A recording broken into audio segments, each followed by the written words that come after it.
sa buong Pilipinas at sa buong mundo. Happy Father's Day to all. Alam mo ba na ang unang amang nagdiriwang ng Father's Day ay nabubuhay ng 930 years old. Ngayon alam mo na, yun po ay si Adan.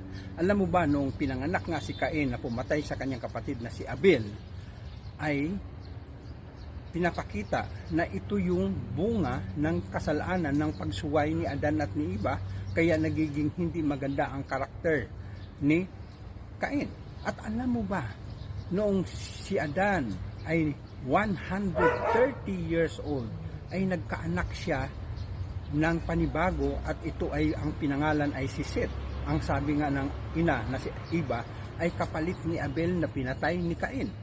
At alam mo ba na itong si Seth ay kamukha, kawangis, sabi ng Biblia, kay Adan, na ibig sabihin na ipanganak man ang unang makasalanan at nagre-represent naman si Seth ng kawangis ng Diyos na mapagmahal sa kalikasan, mapagmahal sa kapwa, mapagpatawad at maibigin sa mga bagay na nais ng kalooban ng Diyos. At alam mo ba, noong nagkaanak si Seth at ang pangalan ay si Enos, ay doon nagsimulang tumawag ang lahat ng mga tao sa panahong yun sa kanilang pagsamba sa Diyos.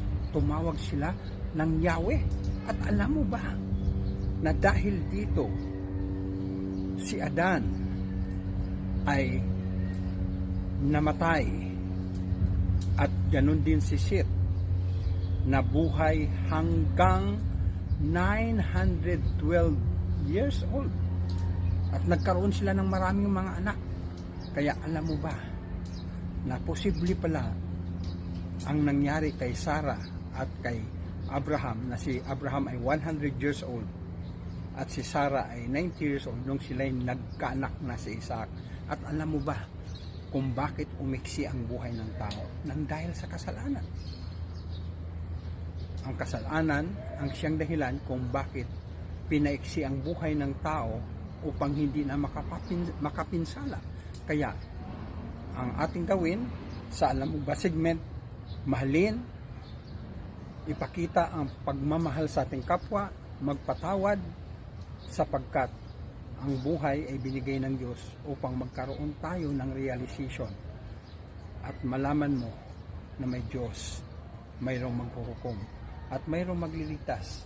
Kaya ating alamin ang kalooban ng Diyos sa Alam Mo Ba segment. Patuloy nating i-promote, patuloy nating batiin ng Happy Father's Day ang lahat. Magandang umaga sa ating lahat.